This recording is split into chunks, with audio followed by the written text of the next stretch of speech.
शुरू। मैं न्यूज़ भारती से राजेंद्र कुमार छंगानी, साथी जीतू बन्ना के साथ।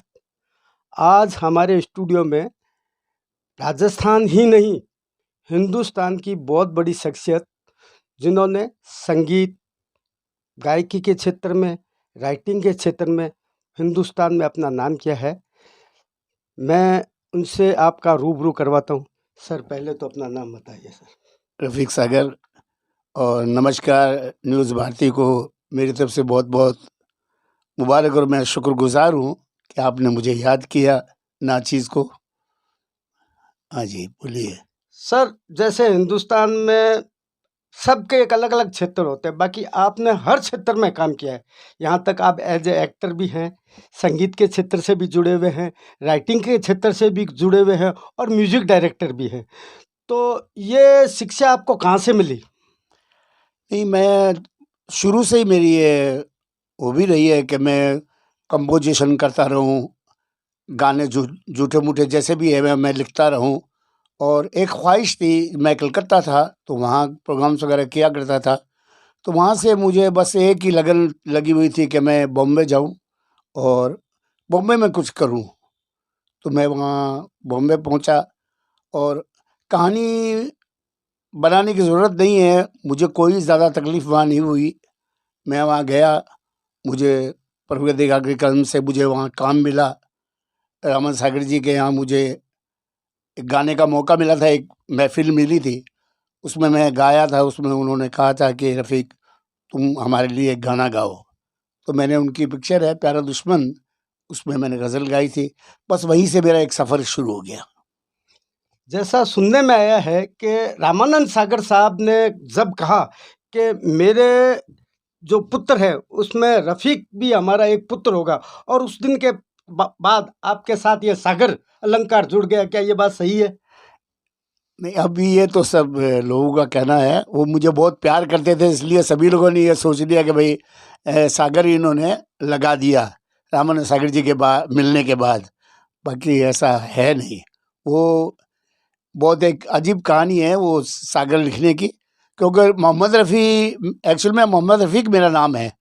तो जब मैं फ़िल्म लाइन में जब गाया और वहाँ पहुँचा तो बोले, यार रफ़ीक साहब तो हैं ही, तो आप अपना नाम चेंज कर लो। तो मैंने किसी से पूछा, तो हमारे बुज़ुर्ग हैं, उन्होंने कहा था कि आगे सागर लगा दो। तो मैंने सागर लगा दिया और अल्लाह का बहुत बड़ा करम है कि आज तक वो बह ही रहा है सागर। फिल्म इंडस्ट्रीज में जेपी दत्ता की फिल्म क्षत्रिय में भी आपको एज ए म्यूजिक देने का सौभाग्य मिला था, जिसमें आपने प्लेबैक सिंगर कविता कृष्णमूर्ति को जी, गवाया। जी, जी। तो आप कैसा महसूस करते हैं?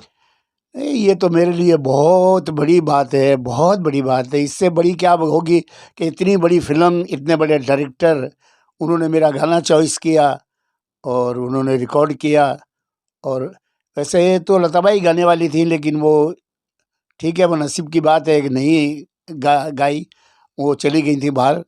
फिर कविता कृष्णमूर्ति से हम लोगों ने ये गाना गवाया। जी टीवी से भी आपके एल्बम निकले थे, आईना, और दिल्ली की कुछ कंपनियों से भी निकले। बॉम्बे के केसी बाकोडिया ने भी आपका, बीएमबी से भी आपके एल्बम निकाले। तो जी टीवी के साथ आपका कैसा रहा? जी टीवी का तो कोई ऐसा ख़ास नहीं रहा, क्योंकि उन्होंने एक ऑडियो कंपनी खोली थी जी के नाम से।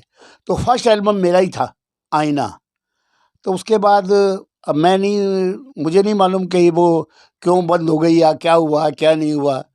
लेकिन जितनी चली, चली और पहला एल्बम मेरा ही था। नहीं, आपका आईना एल्बम तो बहुत हिट हुआ था। अब पूरे हिंदुस्तान का तो मैं कह नहीं सकता, बाकी राजस्थान में इसकी बहुत चर्चा का विषय रहा, और उसमें कुछ गज़लें ऐसी थी जो दिल को छूने वाली थी। तो आप उस गज़ल का कोई एक किस्सा गुनगुना कर। ऐसा है ना कि भाई साहब, मैं क्या बताऊँ, ये आप लोगों का प्यार है कि वो पॉपुलर, जो मेरा गाना है वो पॉपुलर हो जाता है। ये आपकी मोहब्बत के पीछे है, और कोई बात नहीं है। समझे ना। और आईना की बहुत सी गज़लें हैं। आपको अगर कोई मुखड़ा है तो मुझे बताइए, कौन सा मुखड़ा गाऊँ? नहीं, ऐसा तो हमको तो नहीं बता सकते। अच्छा, एक दूसरी बात, आपने भोजपुरी पिक्चरों में भी खूब मतलब गाने दिए हैं, गाया भी है। तो कोई पिक्चर का नाम? हमार घर हमार संसार, एक पिक्चर में मैं हीरो भी था, साची प्रीतिया हमार। उसका म्यूज़िक मैं कर रहा था, तो डायरेक्टर ने बोला यार ये एक जो है अभी नहीं आप कर लो, क्योंकि उसमें 2 हीरो थे, तो एक तो दिनेश कौशिक था और एक मैं था। तो मैं बोला भाई मैं इससे पहले मैंने कोई फ़िल्में की नहीं है। बोला नहीं आपके हाव-भाव से लगेगा कि आप कर लोगे काम। तो मैं बोला ठीक है, तो उन्होंने मुझे चांस दिया, मैं करके आ गया। नहीं, आप भजन भी लिखते हैं, गाते भी हैं, साथ-साथ गज़लों का भी आपको बहुत शौक रहा। तो आपके जो गज़लों के थे गुरु, वो कौन थे? मेरी गज़लों के गुरु मेहंदी सिरका साहब।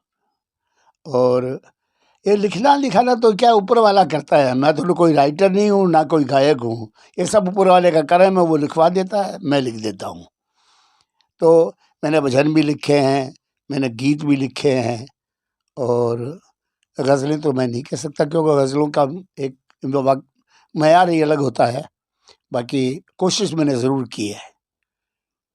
राजस्थान के लोक देवता बाबा रामदेव जी, उस पर आपका एक एल्बम बहुत हिट हुआ था, जिसमें एक गाना बाबे के दरबार में बाजे मार गमागम, उसके कारण आप इतने लोकप्रिय, मतलब राजस्थान भी नहीं पूरे हिंदुस्तान में आपका उसका पूरा वर्चस्व रहा।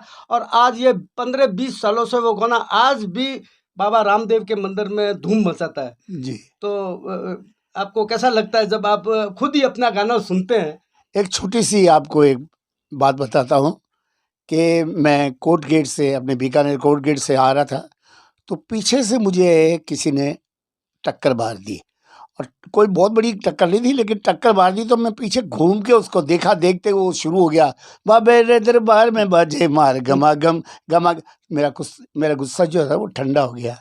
मैं बोला चलो यही पॉपुलैरिटी है, तो खुशी मिली। बजाय गुस्से होने के मैं बहुत खुश हुआ इस बात से कि कम से कम मुझे याद कर रहे हैं, हर जगह मुझे याद किया जा रहा है। और बाबा रामदेव जी की आपके ऊपर पूरी मेहर है। हर बार आपका कोई न कोई गाना बाबा रामदेव जी के दरबार में होता है। तो आपने अब तक बाबा रामदेव जी के कितने एल्बम गा दिए? मैंने कम से कम नहीं तो 15 एल्बम तो गा ही दिए हैं मैंने, और 300 साढ़े 300 मैंने भजन लिखे हैं, जो अभी भी पेंडिंग है। करूँगा, ज़रूर करूँगा मैं, क्योंकि आजकल का माहौल थोड़ा-सा अलग हो गया है जागरणों का। तो कभी-कभी दिल भी नहीं करता कि यार क्या करेंगे, क्या नहीं करेंगे, नया एल्बम करके क्या करें? लेकिन क्योंकि माहौल बहुत अलग हो गया, हम लोगों के टाइम में एक अलग माहौल था, आज माहौल में थोड़ा चेंजिंग आ गई। और चेंजिंग आ गई तो इसका ये मतलब नहीं है कि हमें बुरा लगता है, बुरा लगने की बात नहीं है। अभी आप बारात को बुलाओ, तो बाराती आपको ये नहीं कहेंगे साहब हमको ये खाना चाहिए। आप बारात को बुला रहे हो तो आप जो खाना उनको परोसोगे वही तो खाएँगे। तो इसमें गलती हमारी भी है, हमारे आर्टिस्टों की भी है कि हमने उनको, पब्लिक को जाके दिया ऐसे गाने, तो उन्होंने एक्सेप्ट कर लिए और सुनने लग गए। तो इसमें गलती कुछ हमारी भी है। तो मैं ये चाहता हूँ कि फिर वही दौर आए, दरिया हो, सब नीचे बैठे हुए हों और एक-एक, दो-दो, चार-चार भजन सब गाते रहें, और बस ये जागरण इसी तरह से हो तो मज़ा आता है। बाबा रामदेव जी के अलावा आपने कृष्ण भगवान का भी एक एल्बम रिलीज़ किया था और उसके एक भी गाने बहुत सुपर हिट हुए थे, गलियन में गिरधारी। जी, जी, जी। और कृष्ण भगवान के एक गाने को आपकी धुन को लोगों ने चुराया भी था। जी, जी। तो वो कोई आपको ऐसा हो तो गुनगुना कर दर्शकों को अपनी कोई नई चीज़ सुना दीजिए। नहीं, वो जो चुराया था वो सुनाता हूँ हाँ, आपको। वो सुना दो। मन सगळा चोर केवे मारी माँ, मन सगळा चोर केवे, ग्वाल बाल सब पैर पड़ा, मन माखन चोर केवे मारी माँ, सगळा चोर केवे मारी माँ, मन सगळा चोर केवे। वही आपने सुना होगा, मैंने घोड़लियों हाँ, मंगवा दी। घोड़लियों ये कंपोज़िशन हाँ। हमने जब छोटे थे जब आपके मुँह जी, से जी। ये सुनी थी। जी, अब जी। जब उस कंपोज़िशन पर बाबा रामदेव जी का जो भजन लिखा और वो चुरा कर ही, ठीक है, उसको उनको एक मीटर मिल गया, उस पर उन्होंने लिख दिया। उसके बाद अभी बाबा रामदेव जी के भी आपके 2 भजन और रिलीज़ हुए हैं। जी तो हाँ। उसके बारे में कुछ दर्शकों को बारे में बताइए सर।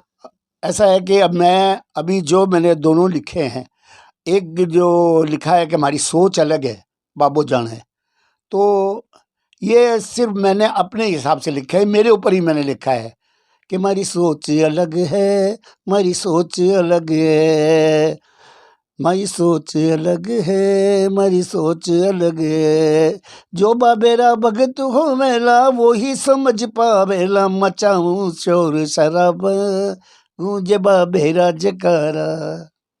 आपने राजस्थान ही नहीं, बीकानेर भी नहीं, पूरे हिंदुस्तान में संगीत के क्षेत्र में अपने बहुत से शागिर्द तैयार किए, और जो यहाँ नहीं, बॉम्बे में भी आपका नाम रोशन कर रहे हैं, जिसमें एक रफ़ीक राजा, जी कभी भी कोई बात होती है तो वो बोलते मेरे गुरुजी हैं। सत्यमीत प्यारे, वो भी आप ही के नाम से, वो मतलब आपका जो आदर करते हैं और उनके अंदर जो आपके प्रति भावना है। और अभी लेटेस्ट में जी टीवी से राजा हसन, जो आपके सपुत्र हैं, उन्होंने भी आप ही से शिक्षा ली थी, जी जी।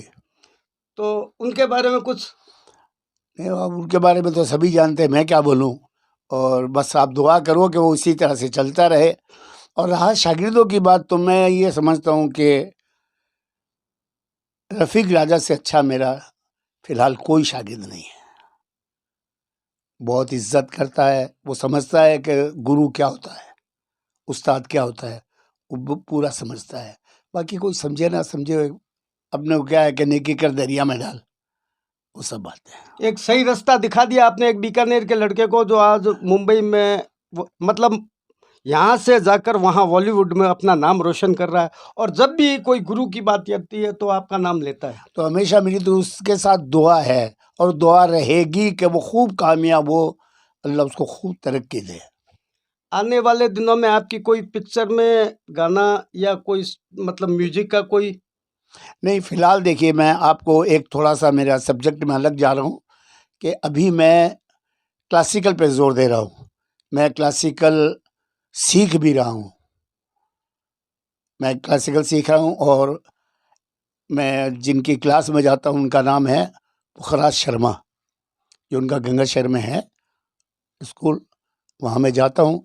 और मैं विशारद करने की सोच रहा हूँ, संगीत विशारद करने के लिए। तो बस इसी के लिए लगा हुआ हूँ मैं। फ़िलहाल तो मेरा क्लासिकल की तरफ वो रुझान है, जो वही करूँगा मैं।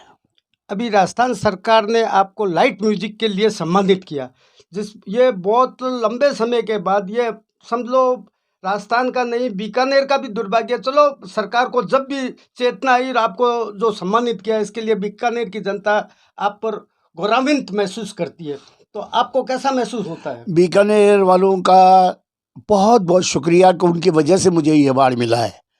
आज उन्होंने रफ़ीक सागर किया, तो उनकी नज़रों में मेरा नाम गया। उन्होंने मुझे सुना, लोगों के मुँह से भी सुना। तो मतलब यही है कि सबकी दुआओं से ही मुझे मिला है। अवार्ड जो भी मिला है मुझे सबकी दुआओं से मिला है। बीकानेर की जितनी दुआ, जो लोग भी हैं वो सब में मेरे लिए दुआ करते हैं, इसीलिए अवार्ड मिला है। अभी आप लाइट म्यूजिक में कोई कक्षा बच्चों को शिक्षा दे रहे हैं? जी हाँ, मैं घर पे क्लास लगाता हूँ और जो भी आता है मैं उनको बताता हूँ, ईमानदारी से बता रहा हूँ। और इंशाअल्लाह बहुत 2-4 ऐसे हैं जो मुझसे सीख रहे हैं, काफ़ी नाम करेंगे।